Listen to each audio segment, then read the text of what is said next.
to the Prime Minister. Question number 1, Mr. George Howarth. Mr. Speaker, sir, this morning I had meetings with ministerial colleagues and others. In addition to my duties in this House, I shall be having further meetings later today. Howarth. That the rebel cricket tour of South Africa is most certainly a breach of the Gleneagles agreement, both in spirit and in the letter. Would she accept the words of Sebastian Coe, who described the players involved as being nothing less than mercenaries? And will she make contact with those players and tell them to pack their bags and come on home? Mr. Speaker, my honourable friend, the Minister for Sport, indicated the government's views to those cricketers before they went on that cricket tour, that we had our duty to persuade them not to go, and we tried to persuade them not to go. But I must say to the honourable gentleman that they have gone is not contrary to the Gleneagles agreement, because that is a voluntary agreement, and people were free to choose and make their own decisions, and that is what they did. Sir Julian Ridsdale.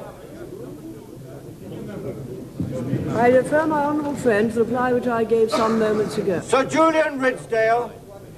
Honourable friend aware how encouraged those who have been organising Expo 70 in Japan have been by the positive help the government have recently given to this project.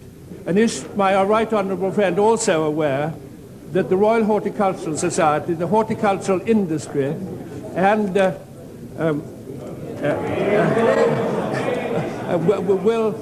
and the industrialists who have helped with this project will redouble their efforts to make sure that this important environmental expo, attended by 40 Asian countries, will be the success that it will be from the British point of view.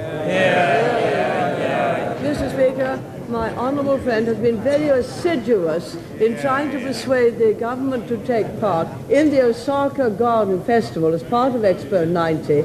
It is mainly something for the private sector, both Expo 90 and the Garden Festival. But the Japanese have been very keen that we should take part, and in response to my honourable friend, we have now agreed that there should be official British participation in the garden show. I understand from our Japanese friends that requires a Commissioner General to be in charge of the British participation in the garden show, and my right honourable friend, the Foreign Secretary, will shortly be writing to my honourable friend to offer him the post of Commissioner General. Mr. Neil Kinnock.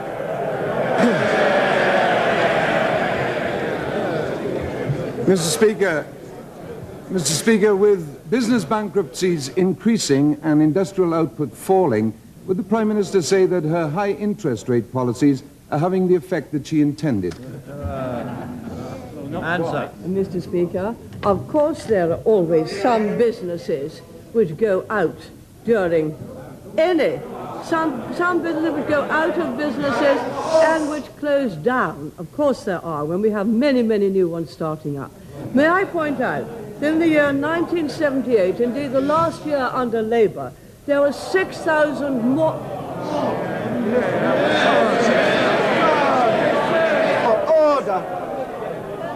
Order. Prime Minister must be given a chance to make her reply. Under the last year of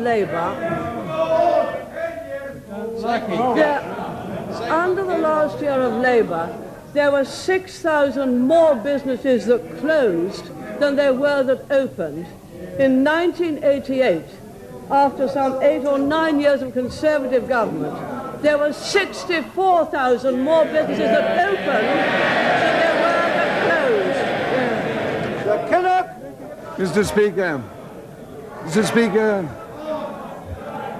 Mr. Speaker, if it's past references the Right Honourable Lady is interested in, does she recall that it was under her government that there was a record number of business failures in 1984, 22,000, that last year under her government there were in excess of 18,000. Is she trying to break her own record? I think the right honourable gentleman heard what I said. The critical test is how many more businesses open and flourish than those who go out of business and close. under Labour's last year of office, its most experienced year, some 6,000 more businesses closed than opened. In our year, 1988, 64,000 more businesses opened than closed, and this year the figure is over 80,000, 89. The figure is over 80,000 more businesses opened than closed. A pretty good Tory record, which explains why we're creating more jobs under Tories than have ever been created before. Mr. Cecil Franks! Speaker, will my right honourable friend confirm that the hallmark of a free and civilised society is the rule of law, that people who have power and authority are subject to that law, and that all are equal before the law, no matter how high or how humble? And will she consult with the colleagues in the Cabinet about the apparent assertion by the former Chief Constable of Northern Ireland that a man no longer remains innocent until proven guilty, and the apparent introduction by the Chief Constable of Greater Manchester of the concept of guilt by association? And will she reaffirm that no matter what happens in the rest of the world, in this country and in these isles, justice and freedom from fear prevail? Mr. Speaker, of course I confirm what my honourable friend says, that the rule of law and equality before the law is the hallmark of a civilized society. It is a very cornerstone of ours. I know that my honourable friend feels particularly strongly on this matter, but my right honourable friend, the Home Secretary, has already made clear that he sees no case for an inquiry. If, Mr. Speaker, Mr. Stalker has information which he thinks affects his case, he should make it available to the appropriate authorities as soon as possible, and I do not understand why he is delaying. Mr. Ray Powell, number 3. Refer the honourable gentleman to the reply which I gave some moments ago. Ray Powell. On the Prime Minister, my question has got nothing at all to do with the last Labour government. I would like to say that we all appreciate her sentiments about democracy that she appreciates right throughout the world.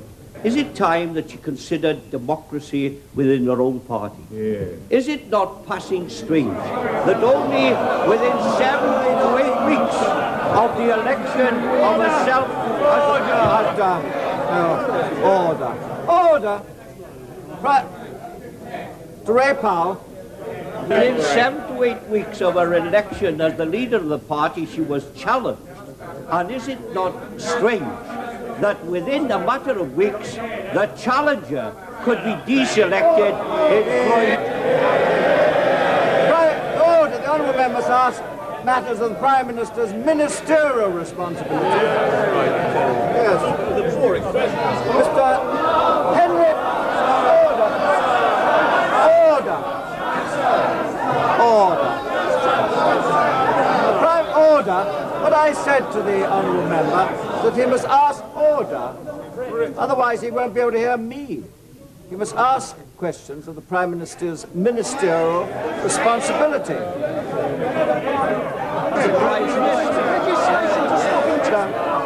Mr. Henry Bellingham. I refer my honourable friend to the reply which I gave some moments ago. Mr. Bellingham.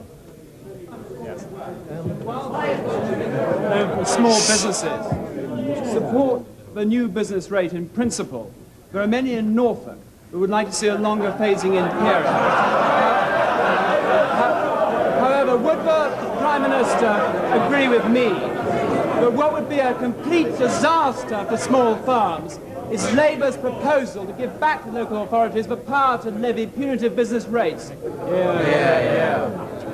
Yes, Mr. Speaker, I agree with my honourable friend that it would be disastrous for many businesses in the north if we gave back to Labour the power to levy punitive business rates, which frighten many good businesses away from precisely those towns and cities which needed them.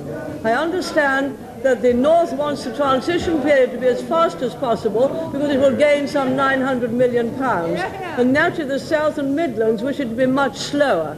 Therefore, we have to consider both. The present transition period is 5 years, but that is not an absolute figure, and it could be extended if need be. Margaret Ewing!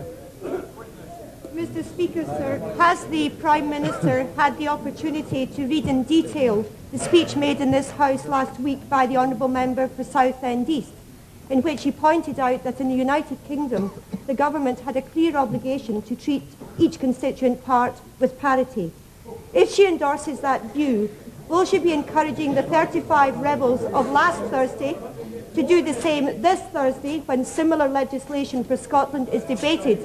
Or will she continue to railroad through legislation which has the support of only 16% of the Scots?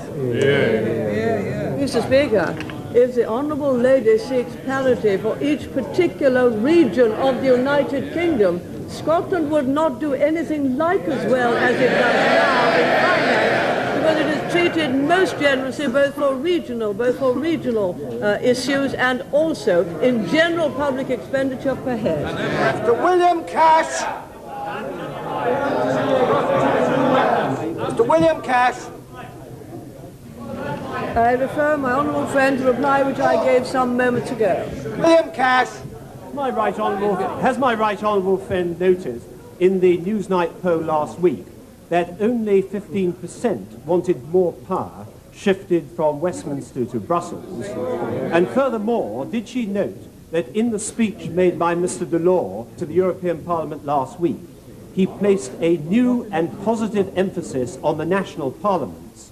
And does she not agree that this is a very welcome move in the light not only of our well-tried parliamentary system here in Westminster, but also for the other countries in Eastern and Western Europe? Mr. Speaker, I welcome each and every recognition of the part which national parliaments play in democratic accountability in the community, and I did note that speech and it was very welcome. It is ministers meeting in the Council of Ministers, Mr. Speaker, who reach decisions, and they are and must remain accountable to their national parliaments. That is how proper democratic control in the community is exercised, and we must continue that way. The Barry Sherman, number 6. For the honourable gentleman's reply which I gave some moments ago. The Sherman. Prime Minister aware that an ordinary family with a £20,000 mortgage is now paying £50 a month more than it was only 18 months ago, and therefore why is she so surprised that her policy of high interest rates leads to claims for higher wage rates? Mr. Speaker, when it comes to wage rates, the important thing is to keep an industry competitive. There's no point in taking wage costs way up and above those of our competitors. The honourable member will have seen the average increase in earnings over this time last year in industry. It is 9.25%. You will also be aware of the unit wage costs in this country are going up much faster than those of our competitors. And if people are concerned to keep their jobs, and I'm sure they are, then they must have regard to the future competitiveness of their industry. Sir John Stokes!